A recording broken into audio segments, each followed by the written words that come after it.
اردو کو اردو میں بولا کریں. ہمارے ہاں جو مدرسے سے فارغ ہونے والے طلباء علماء ہیں ان میں یہ تھوڑا سی بیماری ہے, وہ اردو کو عربی اسٹائل میں بولتے ہیں جو اچھی نہیں لگتی. ہر زبان کا اپنا ایک لب و لہجہ ہوتا ہے, ایکسنٹ ہوتا ہے, پروننسیشن ہوتی ہے ہر لفظ کی, وہ اسی زبان میں اچھی لگتی ہے. اس کو جب آپ کسی اور طریقے سے لے کے جاؤ گے تو وہ بری لگے گی, وہ اچھی نہیں لگے گی. سمجھ میں آ رہی ہے بات؟ اب چونکہ اردو میں عربی کے فارسی کے بہت سارے الفاظ ہیں, عام آدمیوں نے, عام لوگوں نے چونکہ عربی پڑھی نہیں ہوتی تو وہ اردو کو اردو میں بولتے ہیں. لیکن علماء نے چونکہ عربی پڑھی ہوتی ہے, عین غین فا قاف کاف ہا سب نکالا ہوا ہوتا ہے, اور جب وہ عربی کتابیں پڑھتے ہیں تو وہ الفاظ ان کو عربی میں نظر آ رہے ہوتے ہیں تو وہی عربی میں ہی پڑھ رہے ہوتے ہیں, تو اردو میں بھی پھر وہ وہی لے آتے ہیں. میں چونکہ دونوں طبقوں میں بہت بیٹھا ہوں نا, اہل علم کے طبقے میں بھی عوام میں بھی, تو مجھے خود بھی اشکال ہوتا تھا جب تک میں مدرسے میں داخل نہیں ہوا تھا کہ یہ علماء لوگ اردو کیسے بولتے ہیں. پھر جب میں نے عربی پڑھی تو مجھے اندازہ ہو گیا یہ اس وجہ سے بولتے ہیں. اب دیکھو احترام, جب علماء احترام کا لفظ بولیں گے نا, احترام, یہ اچھا نہیں لگ رہا ہوتا اردو میں. عام آدمی بولے گا بھائی احترام کرو, وہ ہا نکالے گا ہی نہیں, وہ ہا بولے گا احترام کرو, مسلمانوں کا احترام کرو, بڑوں کا بولو نا احترام. طلبہ ہمارے بولتے ہیں احترام, یہ اچھا نہیں لگ رہا ہوتا. پھر بحث بھی کرتے ہیں ان سے, بولو کہ بھائی یہ تو لفظ اردو میں احترام ہے, کہہ رہے نہیں, بگاڑ کیوں رہے ہو اردو کو. ہا جب لکھا جاتا ہے احترام تو کیسے لکھا جاتا ہے, حلوے والی ہا سے لکھا جاتا ہے نا, تو احترام. او بھائی رسم الخط کے قواعد کچھ اور ہوتے ہیں, اور جب ہم کسی لفظ کو پروناؤن کرتے ہیں, تلفظ کرتے ہیں, اس کے قواعد کچھ اور ہوتے ہیں. یہ دونوں چیزیں توقیفی ہیں. توقیفی کا مطلب سمجھو, کسی بھی زبان میں کسی لفظ کو جیسے لکھا جاتا ہے ویسے ہی لکھا جائے گا, چاہے ویسے پڑھا نہ جاتا ہو. یہ دیکھا جائے گا لغت والے, اہل لغت اس لفظ کو لکھتے کیسے ہیں, بس ویسے لکھو گے آپ. اور پڑھنے میں یہ نہیں دیکھا جائے گا لکھا ہوا کیسے ہے, پڑھنے میں یہ دیکھا جائے گا پڑھا کیسے جاتا ہے. تو جیسے پڑھا جاتا ہے ویسے پڑھا جائے گا, بے شک وہ لکھا ویسے نہ جاتا ہو. ہر زبان میں ایسا ہوتا ہے. انگلش میں دیکھ لو نا, نون یا نو KNOW لکھا جاتا ہے نا, پڑھا کیسے جاتا ہے, نو, کنو تھوڑی پڑھا جاتا ہے. اب آپ نے کنو کو کے ہٹا دیا کہ جب پڑھا نہیں جا رہا کہ تو میں لکھوں کیوں, میں نو کر دوں اس کو, تو یہ غلط ہو جائے گا. جیسے چلا آ رہا ہے آپ کو ویسے ہی لکھنا پڑے گا. لیفٹیننٹ جو انگلش میں ہے لکھا کچھ اور جاتا ہے, پڑھا لیفٹیننٹ جاتا ہے. اس کو کہتے ہیں توقیفی.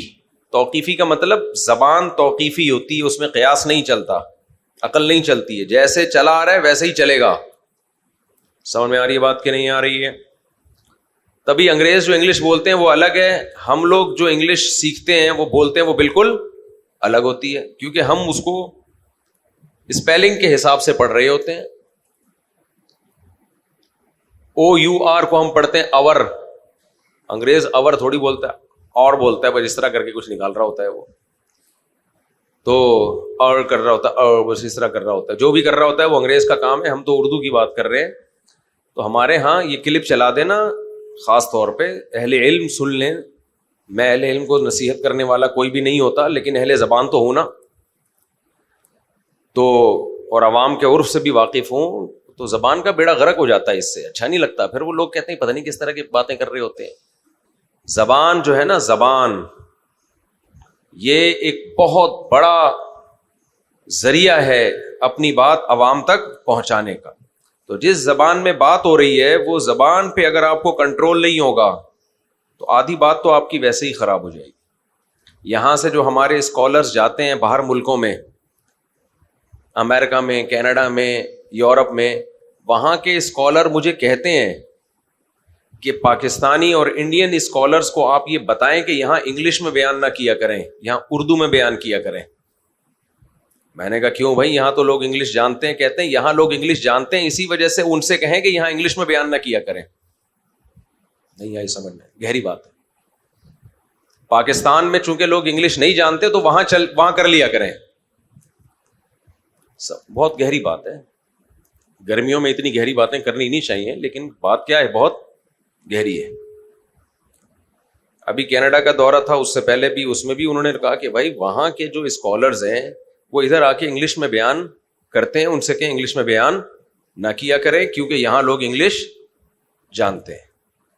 وہ غلط انگلش نہیں بول رہے ہوتے یہاں والے, ان کے جو تلفظ ہے وہ دیسی ہوتا ہے ان کے لحاظ سے. ہمیں تو بڑا اچھا لگ رہا ہوتا ہے, لیکن وہ کہتے ہیں کیسے بول رہے ہیں. بچے بھی آسٹریلیا میں مجھے وہاں بتایا کہ یہاں کے بچے جب باہر سے کوئی شخص انگلش بولتا ہے نا آ کے, پاکستانی یا انڈین, تو بچے ہنستے ہیں.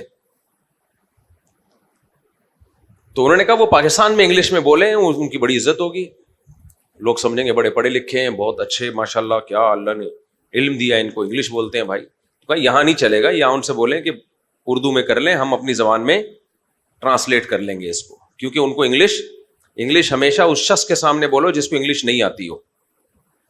سمجھ میں آ رہی ہے بات؟ ایک آدمی نے کسی دوسرے سے پوچھا تجھے انگلش آتی ہے؟ اس نے کہا آتی ہے. کہتے پھر اردو میں ہی بات کریں گے ہم لوگ.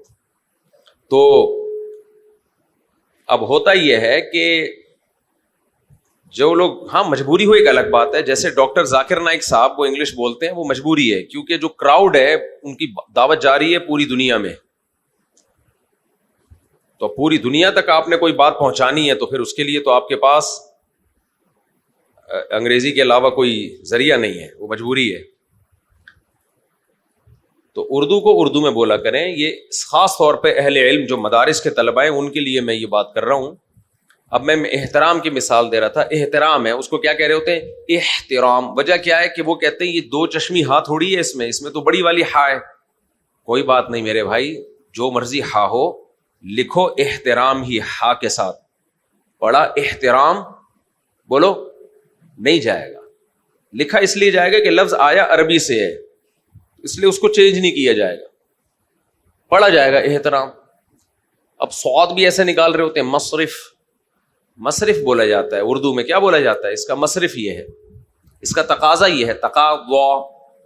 ہم نے طلبہ کو دیکھا تقاضا, ضاد بھی نکال رہے ہوتے ہیں. بھائی اردو میں ضاد کی شکل میں لکھا جاتا ہے, پڑھا نہیں جاتا.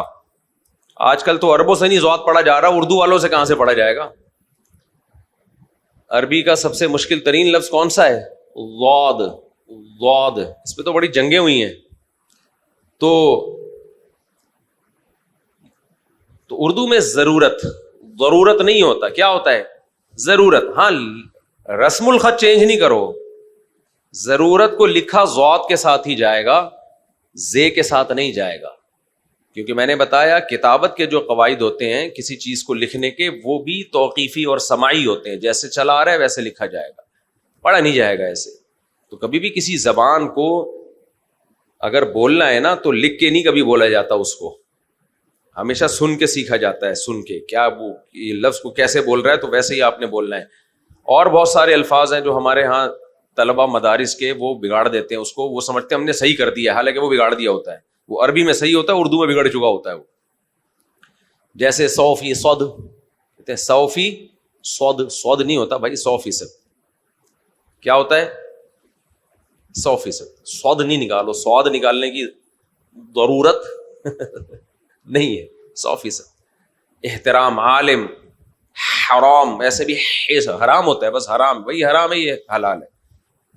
تو اتنا اندر سے اردو میں ہا نکالنے کی ضرورت نہیں ہے. حلال ہے, حرام ہے, یہ حلال ہے, یہ حرام ہے. اب ہمارے ہاں اہل علم بتاتے ہیں حلال ہے, حرام ہے. جتنا حرام ہوتا نہیں ہے لوگ اس سے زیادہ سمجھنا شروع کر دیتے ہیں. ایک قاری صاحب گئے نا جلیبی کی دکان پہ اور کہنے لگے شیرہ ہے, شیرہ مٹھائی کا شیرہ ہوتا ہے نا, شیرہ ہے. انہوں نے کہا ہے مگر اتنا گاڑھا نہیں ہے, نارمل شیرہ ہے, اگر لے جانا ہے تو لے جاؤ بھائی, گاڑے شیرے ہم استعمال نہیں کرتے. تو بہت سے لوگوں کو میں نے نصیحت کرتے ہوئے دیکھا ہے, جب کسی کو نصیحت کر رہے ہوتے ہیں تو یہ علماء کا احترام کریں, تو لوگ پھر بدکنا شروع کر دیتے ہیں. لوگ کہتے ہیں پتہ نہیں کوئی نارمل. دیکھو ایک بات خوب یاد رکھو, خاص طور پہ جو دین کے داعی ہیں ان کے لیے یہ بات, اللہ کرے میری یہ باتیں سمجھ میں آ جائیں. دیکھو ہر چیز کتابوں میں لکھی ہوئی نہیں ہوتی, کچھ چیزیں تجربے سے سیکھتا ہے. ہماری عمر 50 سال سے اوپر ہو گئی ہے, 51. اے آئی کو بھی پتا ہے. میں نے اے آئی سے پوچھا اپنی ایج کے بارے میں, پوری رپورٹیں پیش کرنے لگا. تو کچھ تو تجربہ ہوگا نا ہمارا, اور ایسے آدمی کا تجربہ جس کو یہ عادت ہو کہ وہ چیزوں کو کا تجزیہ کرنے کا شوق ہو اس کو. ہم نے دونوں کلچر دیکھے ہیں. میں نے کالج والا کلچر بھی دیکھا ہے, پتلونوں والا کلچر, کالے کالے چشمے لگا کے گھومنا, کیپ پہننا, شو بازیاں, یہ کلچر بھی دیکھا ہے. اگرچہ میں خود اس میں زیادہ مبتلا رہا نہیں ہوں, لیکن یہ لونڈے لپاڑوں والا کلچر میں نے بہت اچھی طرح سے دیکھا ہے. اور مالداروں کا کلچر بھی دیکھا ہے, غریبوں کا کلچر بھی دیکھا ہے. خود ہمارے رشتہ داروں میں ایسے اللہ کا شکر ہے اتنے مالدار لوگ ہیں, ان کا کلچر بھی دیکھا ہے, اور غریبوں کا کلچر بھی دیکھا ہے, علماء کا کلچر بھی دیکھا ہے, طلباء کا کلچر بھی دیکھا ہے. بہت کچھ دونوں کلچروں کو بہت قریب سے دیکھا ہے. کچھ چیزیں ایسی ہیں جو ینگسٹر کے لیے دین میں آنے میں رکاوٹ ہیں, کیونکہ میں نے بھی یہ اس دور سے میں گزرا ہوں, میرے لیے بھی یہ چیزیں رکاوٹ تھیں. حالانکہ ہمارا بڑا مذہبی گھرانہ تھا. میرے والد صاحب اللہ ان کی مغفرت فرمائے حافظ قرآن تھے. ان کے ذمے جب ان کی وفات ہوئی ہے, ایک نماز بھی ان کے ذمے نہیں تھی, ایک روزہ بھی ان کے ذمے نہیں تھا. دیندار گھرانہ تھا ماشاءاللہ. میرے والد صاحب مظاہر علوم سے ان کا تعلق تھا. حضرت شیخ الحدیث مولانا زکریا رحمہ اللہ تعالیٰ کی صحبت میں آنا جانا رہا ہے. حضرت مولانا حسین مدنی رحمہ اللہ سے ملاقات رہی ہے. سارے اکابر, ان کے اثرات صرف میرے والد صاحب پہ نہیں, ہماری دادی پہ, نانا پہ, نانی پہ, سارا خاندان اسی ٹائپ کا تھا. لیکن جو نئی نسل کو میں بگڑتا ہوا دیکھ رہا تھا, نئی نسل جو تھی نا, ابھی جو نئی نسل آئی تھی مجھ سمیت, اس کو میں دیکھ رہا تھا کہ وہ ٹریک سے ہٹ رہی ہے. کیوں ہٹ رہی ہے؟ وجہ اس کی یہ تھی کہ علماء میں اور عوام میں ایک بہت بڑا بیریئر پیدا ہو رہا تھا. نئی نسل کو یہ لگا تھا کہ ہم علماء کو فالو کریں گے تو سوسائٹی سے کٹ جائیں گے, عجیب سے ہو جائیں گے ہم. انگریز جو ماحول بنا کے گیا ہے نا, انگریز وہ بالکل الگ, اور علماء کا ماحول بالکل الگ. علماء چل رہے تھے اس طریقے پہ جو خلافت عثمانیہ میں اور ہماری اسلامی سلطنتیں اور مغل بادشاہوں کے دور میں جو طریقے ہوا کرتے تھے, وہ اس روایات پہ. انگریز نے اسکول سسٹم, یونیورسٹی سسٹم چلا کے ماحول کو بالکل چینج کر, اس نے معیارات ہی بدل دیے عزت اور ذلت کے. اس نے جو کرائٹیریا تھا نا عزت اور ذلت کا, وہ کیا کر دیا, چینج. مثال کے طور پر آپ نے اکثر چوکیداروں کی پگڑیاں دیکھی ہوں گی ہوٹلوں پہ, جو دربان بن کے کھڑے ہوتے ہیں نا, وہ جو بیچارے چوکیدار کھڑے ہوتے ہیں بڑی بڑی پگڑیاں پہن کے, دیکھا نا آپ نے, بڑے بڑے کلے ہوتے ہیں ان کے, بڑی بڑی پگڑیاں. یہ پگڑی عزت کا نشان تھا. خاندانی لوگ, وڈیرے لوگ, چودھری لوگ, علماء, صلحاء, بادشاہ, رائل فیملی کے لوگ پہنا کرتے تھے. انگریز نے کیا کیا, اس طبقے کو پہنا دی جو طبقہ سوسائٹی میں تھوڑا سا لو سمجھا جاتا ہے. نتیجہ کیا نکلا, وہ پگڑی نشان بن گئی لو کوالٹی کے لوگوں کا. سمجھ میں آ رہی ہے بات کہ نہیں آ رہی؟ اچھا, ننگے سر گھومنا فساق اور فجار کا شعار سمجھا جاتا تھا. لونڈے لپاڑے, جو کوئی چرسی ہیروئنچی ٹائپ کے لوگ, ان کا شعار کیا سمجھا جاتا تھا, ان کی علامت کیا تھی, سر ڈھانپتے نہیں ہیں, مہذب لوگ نہیں ہیں. انگریز جب آیا ہم پہ حکومت کی, سر ڈھانپنے کا رواج نہیں تھا. تو لوگوں نے دیکھا کہ جو غریب طبقہ ہے وہ ٹوپی پہنتا ہے, اور جو رائل فیملی کے بڑے لوگ ہیں وہ ٹوپی, بولو تم لوگ کو گرمی لگ رہی ہے تو فائدہ نہیں ہے بھائی, وہ نہیں پہنتے ٹوپی. تو عزت ٹوپی کی ہوگی یا وداؤٹ ٹوپی کی عزت ہوگی؟ بولتے کیوں نہیں؟ منہ سے بولنے میں کوئی پابندی نہیں ہے یار, بغیر ٹوپی کے آہستہ آہستہ. جب بڑے لوگ کوئی کام شروع کرتے ہیں تو لوگوں کے دلوں میں وہی کام قابل عزت بن جاتا ہے.